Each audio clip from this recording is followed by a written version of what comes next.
67-ാം വയസ്സിൽ ആദ്യ വോട്ട് രേഖപ്പെടുത്തി നെന്മാറ സ്വദേശി.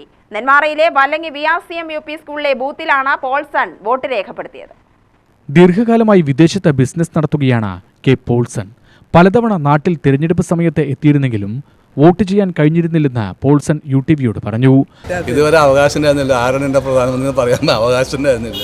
ഇന്ന് എനിക്കുണ്ട്. ഇന്ന് എൻ്റെ മുഖ്യമന്ത്രി ആരാണെന്ന്. I M so happy.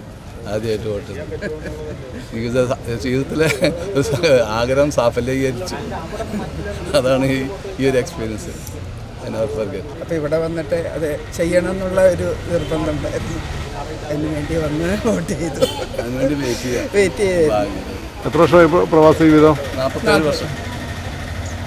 വോട്ടിന്റെ സമയത്ത് വന്നിട്ടില്ല. ഇല്ല, ആ സമയത്ത് വരുന്നില്ല. വരാൻ പറ്റില്ല.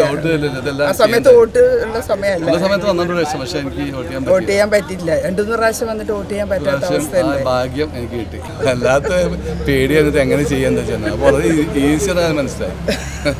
നമുക്ക് ഇഷ്ടമുള്ള ആളെ കുത്താലോ. ഒറ്റ കുത്തല്ലോ കണ്ടു. അത് നല്ലൊരു എക്സ്പീരിയൻസാണ്. Thank God. ഇനിയിപ്പോൾ ഞാനൊരു ഭാഗവാക്കായാലും അല്ലേ, ഇതുവരെ അല്ലായിരുന്നു. ഇപ്പം മുഴുവനായി. ഇന്ത്യൻ പൗരനായി. പോത്തുണ്ടി റോഡിലെ വസതിയിൽ നിന്നാണ് ഭാര്യസമേതം പോൾസൺ വോട്ട് ചെയ്യാനായി എത്തിയത്. 47 വർഷമായി വിദേശത്താണ്. 20-ാം വയസ്സിലാണ് വിദേശത്തേക്ക് പോയത്. UTV news, Palakkad.